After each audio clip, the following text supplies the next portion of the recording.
एक हज के मौके पर मैंने बड़ा रश देखा, लाखों का इज्तिमा हुआ। मेरी बातों की समझ तो आ रही है ना आप दोस्तों? जो नहीं बोल रहे उन्हें भी आ रही है ना? अल्लाह जज़ा दे। कहते लाखों का मजमा था तो मेरे दिल में ख्याल आया, मैंने कहा अल्लाह इतने लोग आए हैं, इनका हज कबूल भी हुआ है कि नहीं? फरमाते मैं सोच रहा था तो रात को ना ख्वाब में मैंने किसी कहने वाले को कहते हुए सुना कि सबका कबूल हो गया। बलख का रहने वाला मोहम्मद बिन हारून बल्खी है, उसका हज कबूल नहीं।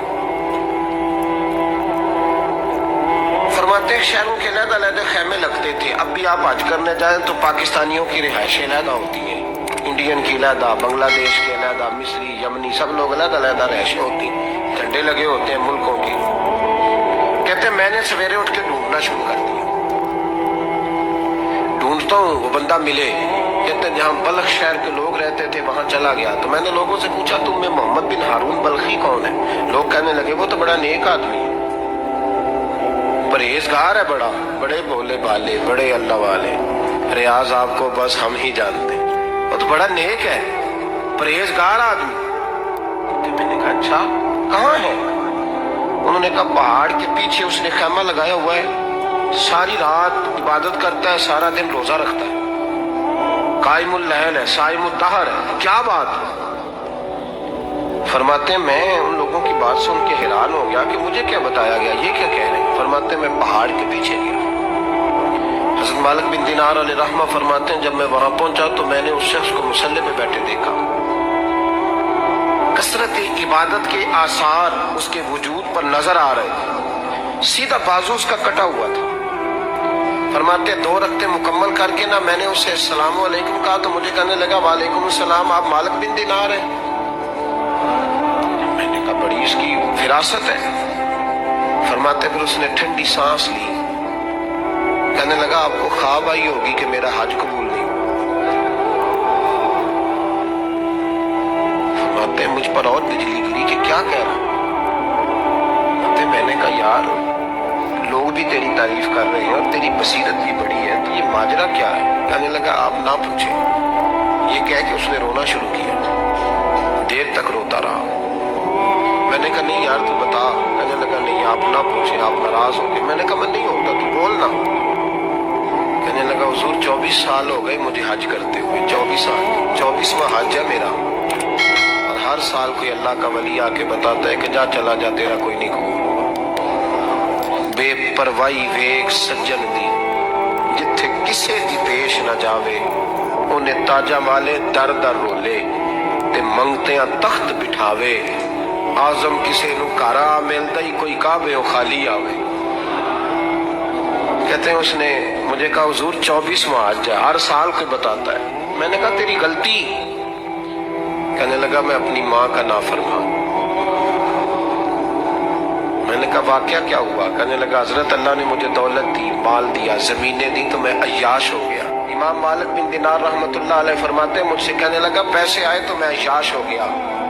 रमजान का महीना था, असर के बाद मेरी अम्मा इफ्तारी की तैयारी कर रही थी, मैं गया, मैंने कहा शराब पी हुई, अम्मा रोटी दे। अम्मा कहने लगी शर्म कर, शर्म कर, रोजा रखा नहीं तो जिन्होंने रखा है उनका तो ख्याल कर।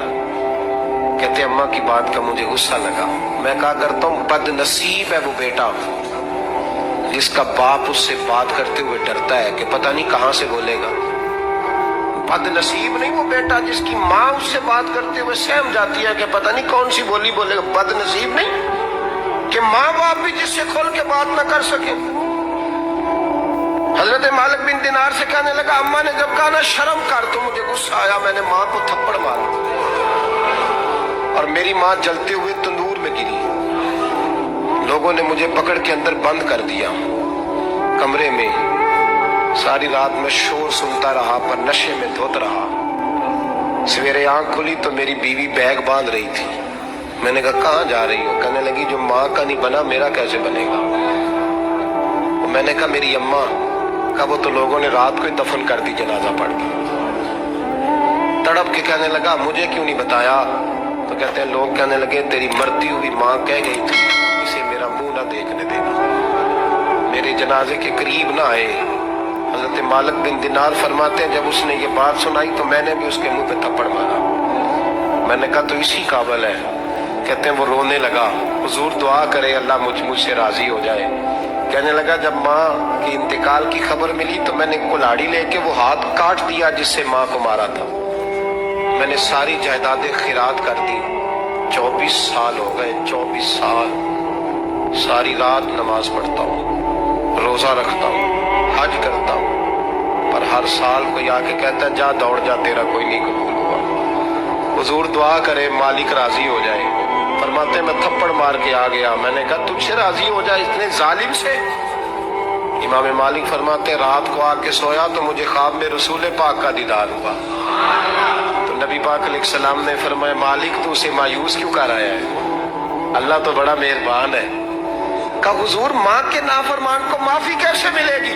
तो इमाम मालिक फरमाने लगे नबी करीम ने फरमाया जा उसे जाके बता दे तुझे कयामत में तेरी माँ की वजह से बख्श दिया जाएगा। कहा हुजूर अम्मा की वजह से किस तरह? तो महबूब फरमाने लगे इसकी माँ कयामत में इसके खिलाफ मुकदमा दायर करेगी रब करीम की अदालत में। ए अल्लाह मैंने 9 माह पेट में रखा, दर्द सह के इसे जना, जिगर का खून पिला के पाला और इसी ने मुझे कत्ल किया। रब करीम इसकी माँ का मुकदमा सुन के कहेगा उठाओ इसको दोज़ख में फेंको, इसने माँ जलाई थी इसे भी जलाओ। महबूब फरमाने लगे जब पकड़ करके मालिक उसको मोहम्मद बिन हारून को लोग ले जाएंगे ना जहन्नम की तरफ,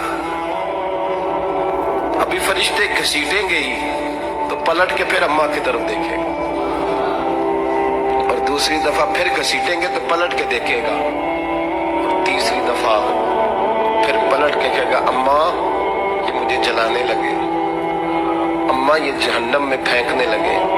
मेरे हबीब फरमाने लगे वो जल के मरने वाली माँ वहां भी बोल पड़ेगी, कहेगी या अल्लाह चल मैंने माफ किया तू भी माफ कर। हजरत मालिक